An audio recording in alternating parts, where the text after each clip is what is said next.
Today we take a 2021 Toyota Tacoma deep into the mountains. Do we make it back before dark? Find out right now on Driving Sports TV. When we think of the Toyota Tacoma, immediately our thoughts turn to the TRD Pro. This is the most extreme version you can buy from a dealer, and we've had a lot of fun with this model in previous episodes. The TRD Pro includes all the off-road goodies you would want, including special shocks, underbody protection, and the Terrain Select system. Price on that one starts at $44,075. But what if you wanted a Tacoma that was more about the urban beat and less about scaling wild peaks? Toyota has you covered with the new 2021 Tacoma Nightshade Edition.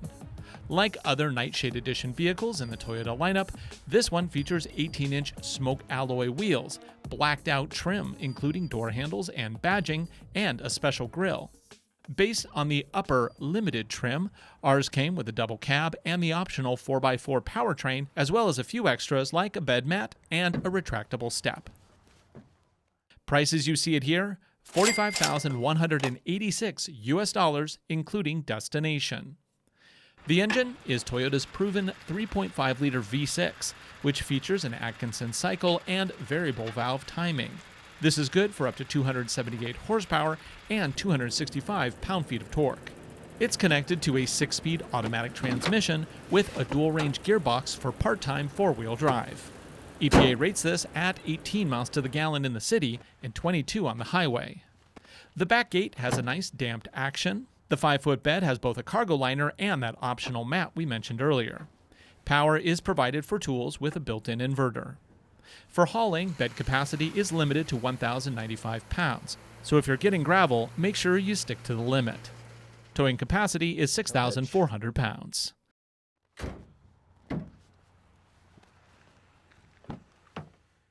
The second row can fit 3 passengers, rather snugly, or fold down the seats for flat loading gear.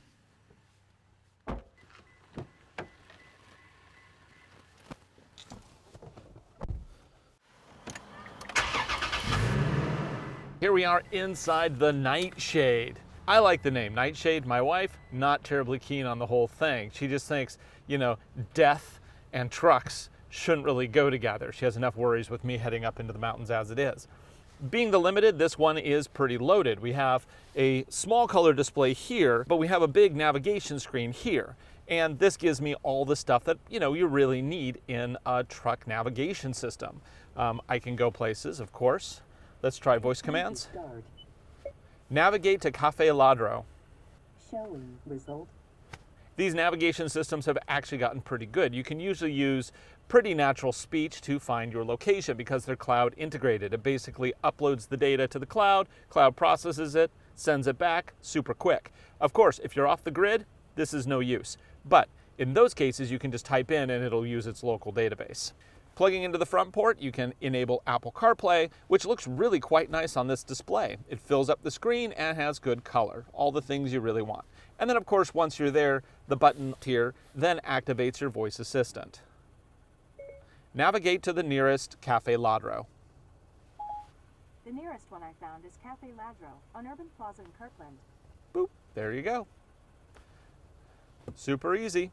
Of course, you can use the touchscreen to tune your favorite terrestrial or XM satellite radio stations and control the various settings. Toyota Safety Sense P is standard across the Toyota lineup. This includes pre-collision with pedestrian detection, radar cruise control, and lane detection. Our test car also included blind spot warning with cross-traffic alerts and a rear assist parking sonar. LED headlights are standard on the Limited, but aren't available in lower trims. Also standard on the Limited are cameras all around. These provide rear, satellite, and wheel views along with wheel tracking. The parking sonars let me know when objects are too close. Now the quality of those cameras isn't great, but I would rather have them and be low res than to not have them at all. These seats are really comfortable. I have lots of adjustments. Traditionally, I have headroom issues in Tacomas. I just find that my head almost touches the roof. However, this one has a sunroof, which gives me another inch for my head. So I have to say that Tacomas are okay for me as 6'1" male with legs and torso proportionate if I have a sunroof. Without a sunroof, it's almost a no-go. The rear window has a push button controller here, so I can slide that open and close. I even have a power inverter here that I can turn on and off. You know, there's just a lot of really good stuff about this truck that makes it very practical. Now, we hold trucks at a different interior standard than passenger cars. Trucks are about utility. You have to be able to grab things and twist them and do what you need easily, and especially with gloves. So you can't have little fussy touch displays for everything, which that's good. You don't have that here. We have push buttons for the seat warmers. We also have big knobs here for the climate controls, and the drivetrain in this is, of course, your traditional Tacoma formula. We have a V6 up front and a dual range gearbox with rear wheel drive most of the time. To go into 4 high, I move a dial and it switches for me. And if I need to do anything with, you know, the transmission, it'll let me know on the main display up here. But I can go from 2-wheel drive to 4 high without doing anything special. To go into 4 low, I shift it into neutral and it makes the change for me. Now we'll play with these settings a little bit later in this video. For new truck buyers, kind of a regular question is, when do you want to be in 2-wheel drive and when do you want to be in any of the 4-wheel drive modes? Now that really depends on the truck. Some trucks have what's called an auto 4-wheel drive, where it basically functions part-time. It'll put power to the 4 wheels when it needs it and then only be 2-wheel drive when it doesn't. And when it does that, it will allow more power from one wheel to the other. Those systems aren't terribly common. A few different vehicles have them. The Chevy Silverado has that feature. In this one, it's more of your traditional 4-wheel drive system. That means when I go into 4-wheel drive high, these wheels are essentially locked. They will bind. So when you're going around a corner, the inside wheel actually has fewer rotations than the outside wheel when you're doing that turn. What this does is it makes it so that both wheels turn at the same time. Now, the problem here is when you're steering, you're going to end up getting a lot of chatter as one wheel is dragged around the corner. So that is why you only want to be in 4 low or 4 high in slippery conditions, where it can drag that without putting too much stress on the drivetrain. So 99% of the time when you're around town, you're going to be in 2-wheel drive. If it snows, you can go to 4 high. If it's raining, probably want to keep it in 2-wheel drive high, unless it's just really, you know, like end of the world type of rain. We all know what that is, right? Right.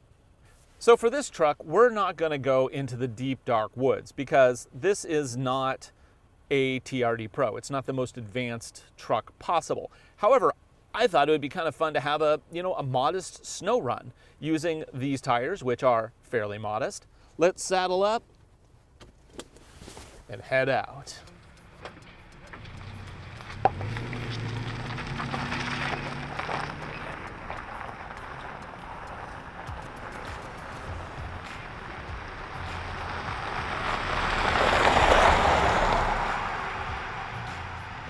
The Tacoma Nightshade is pretty nice on the freeway because it has adaptive cruise control with lane detect, which makes my job really easy. All I have to do is set a speed. Usually I target something a little quicker than the car in front of me, and it'll mirror the distance. This does have lane detect, but it does not have auto tracing or lane centering. So it'll notify me if I wander out of the lane, but it won't steer for me. But that's okay. A lot of people who want to buy a truck like this aren't into fancy gadgets like that. However, adaptive cruise control for any state-to-state driving, I think in 2020, 2021 is a must-have.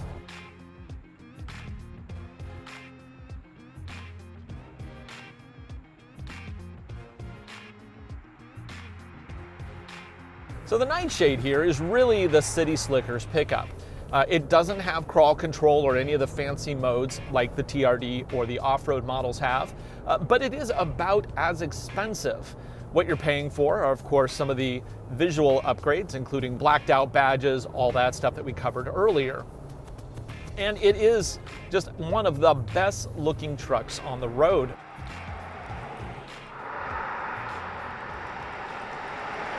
As we head into the mountains, the pavement turns to dirt, and there are a lot of potholes here.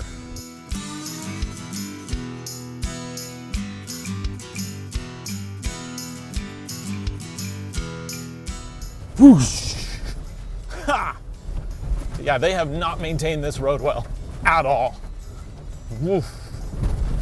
Wow. Woo!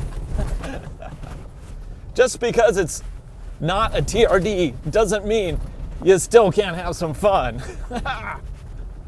Ooh, gotta be careful of those wheels though, don't want to hit too hard. So the suspension here is just your standard suspension. There's nothing special about it. There's no adjustments to it, but it does a good job of balancing road and off-road uses.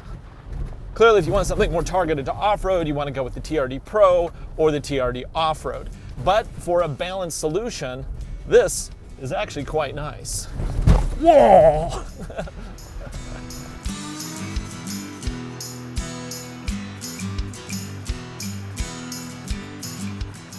As I've been heading up the mountain, I've managed to stay in two-wheel drive mode so far. However, snow is starting to appear on the edges of the road. Now, it's granted a slushy, wet snow, but I think that we might have to go into four-wheel drive mode soon enough. These tires are mud and snow rated, but they're not triple peak, so they're not going to be extra soft like we really need in snowy conditions. They are a marginal tire at best. This is your decision point. Perfect, I love it.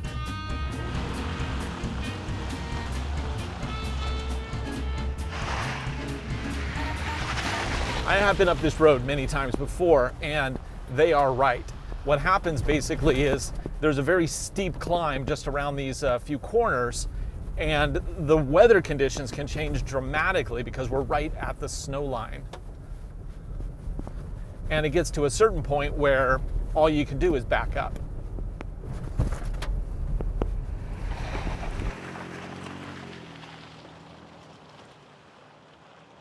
Oof, watch for those holes. Wow, they have not been maintaining this.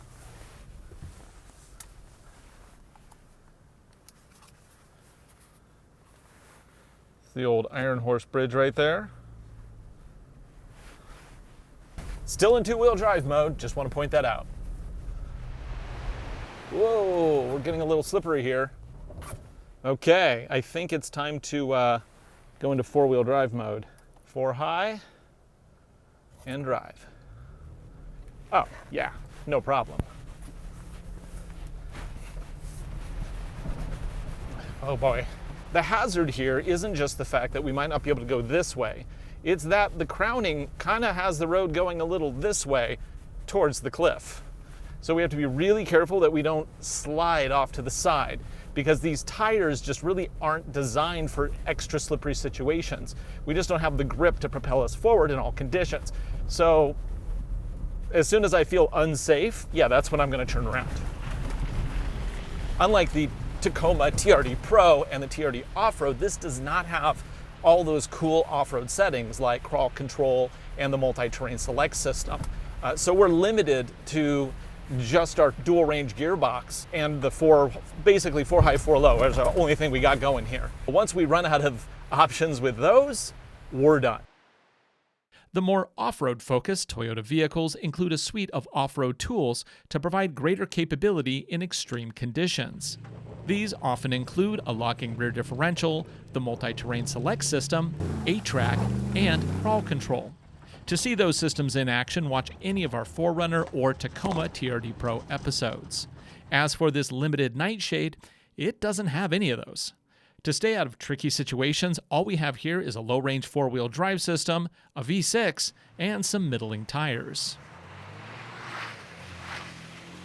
Don't really have much of a destination today. Just want to see how far up we can get on the mountain. And, you know, it's combining two great things. The Toyota Tacoma, which is legendary for its capability, and the Pacific Northwest, which is legendary for its beauty. The tracks are starting to get deeper, not having any clearance issues yet. Oh, now it's a winter wonderland. This is nice. Snow's getting super thick now. Looking at about maybe just shy of a foot. Well, 6 inches probably. This is where it starts to become problematic if somebody comes down the mountain. There is a trailhead up here. I am aware of one. I'm just not sure if we're going to get all the way there, because this snow is getting very thick very quick. Oof. Lovely view right there. And we're on a ridge road right now. We got a cliff going up there and a cliff going down there. But we got plenty of width here.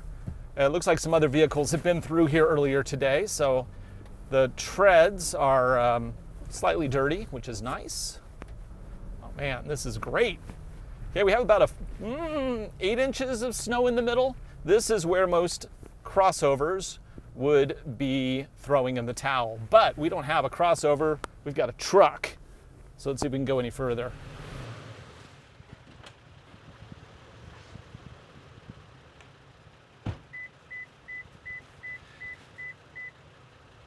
Wow, this is amazing. But how about this course?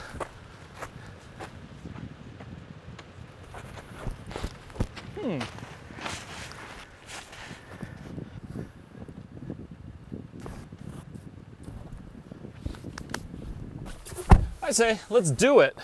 What's the worst could happen? I need to break the shovel out and then spend the night here, send a carrier pigeon home, telling him I won't be home in time for dinner. Let's do it. Maybe this wasn't a great idea. Oh, these tires, man. And I have no get out of jail free card. There's no crawl control. Nothing like that. Well, pretty good so far. Just gonna take it easy. Real easy and not stop. Oh, the ridges are getting deep. If we high center it, that's it. Are we gonna make, oh, we're really dragging that rear diff on the ice and snow now. I know the trailhead is just around this corner. Are we going to make it? Oh, I think we're gonna make it. I have another turn ahead. I thought it was closer, it's not, and oh boy, I am done. That's it, I'm throwing in the towel. It's gonna be really bad if I get stuck up here. Let's see exactly what we have on the outside here. Haven't quite turned into Mr. Plow yet. Actually, yeah. We are definitely hitting there, especially when the suspension compresses. I'm thinking it's just right around the corner there. I may regret this. Let's go back. I am going to put it into drive. I'm going to put it into 4 low, so I guess I'm putting it in neutral. Okay, we're in 4 low. That removes traction control as well. And I'm just going to try to spin those wheels. Just keep it spinning.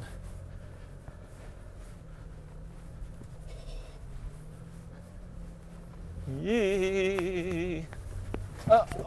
It's these shifts that are the problem. As long as I can keep moving and the ground doesn't shift away, I should be good.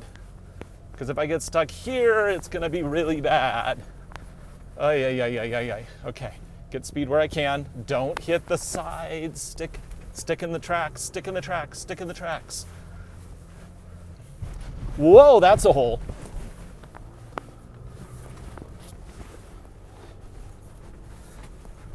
Are we gonna do it? We might be doing it.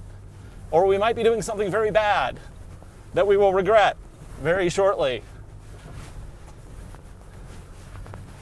See, how is that paraphrased? If you give me a shovel big enough, I can dig through the world.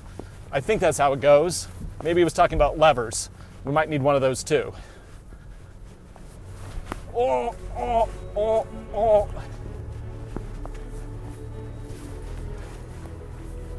Oh, I am dragging that center section, but I am doing it.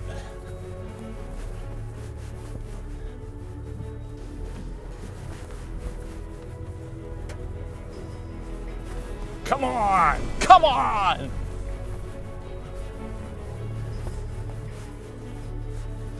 I'm keeping the momentum, keeping that wheel spin. That's helping a lot, actually, because it's not going to bog down as soon as it feels like it's a loss of traction.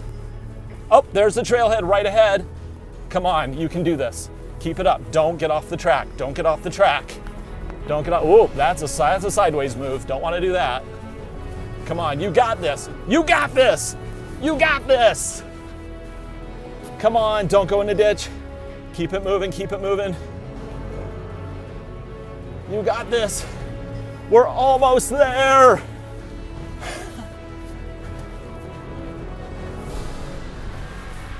Made it. Ha! Whew. Our mission now complete. We will celebrate with snow nuts. Very slow ones, apparently. Unfortunately, my victory was short-lived. And forward. Huh, locking diff would be great right now.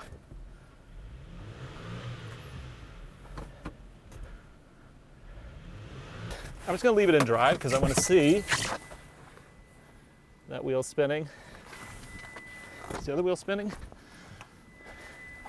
Okay, let's fix this. First, I broke out the shovel to clear the snow and the ice packed under the wheels. Make all the jokes you want about my shovel, it works fine for me.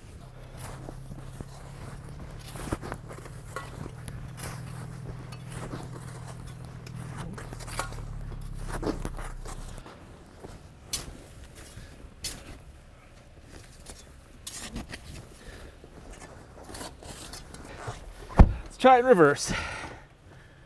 Gently, gently.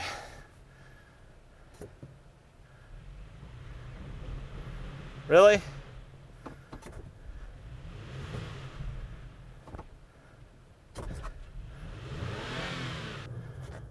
Really? Nope. Traction boards. Traction boards are a nice tool when you can't get enough grip. You'll notice that I also picked small versions of these to make them more convenient, since I never know what I'll be driving from one week to the next, and if they're too big, in some cases, I just can't take them with me. Are they the best? So far, they have yet to actually rescue me. Hopefully today, we'll have a different experience.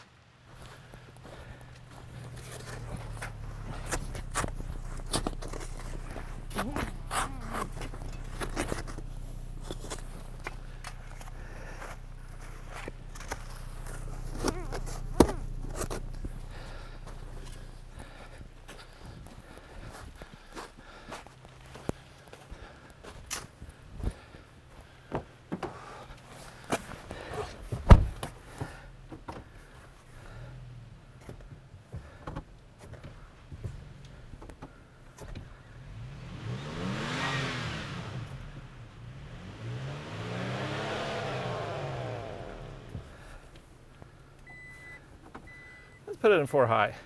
See if traction control will help us in this situation.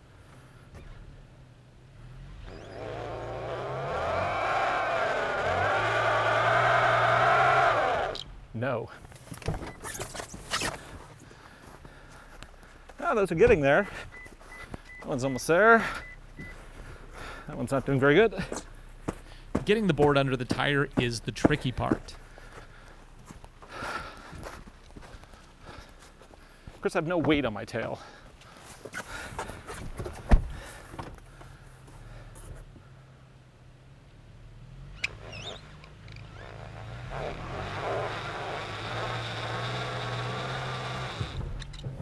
Try to drive forward, back. There's nothing blocking me. Huh, okay. What is the issue here? This is sad. This is the saddest thing ever. I can see getting stuck in a snowdrift or on an uneven road, but stuck in the middle of a field? It just feels like it shouldn't be this hard to get free. Granted, a nice sheet of ice had formed under each wheel, but still.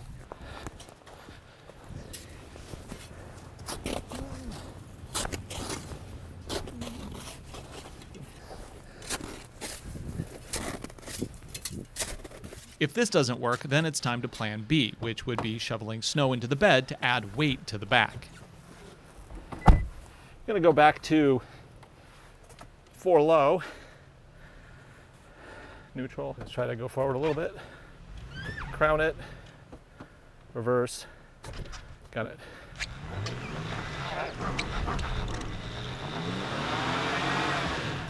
Okay, let's try to go forward. Put my foot on the brake and gas. Brake it while I'm up there. Reverse, the throttle. There we go. And I said we get out of here. Let's get gravity pointing the right direction, shall we? Ah. With the Tacoma finally free, I decided that maybe I was done celebrating, and instead I decided to head back down the mountain while I was still ahead. The Tacoma Nightshade Edition made it a lot further up the trail today than I had expected it would. Without having the TRD Pro tools, it really opened the door to potential disaster. Still, I made it there, got stuck, and was able to get free before it got dark, so I consider that another great trip into the mountains.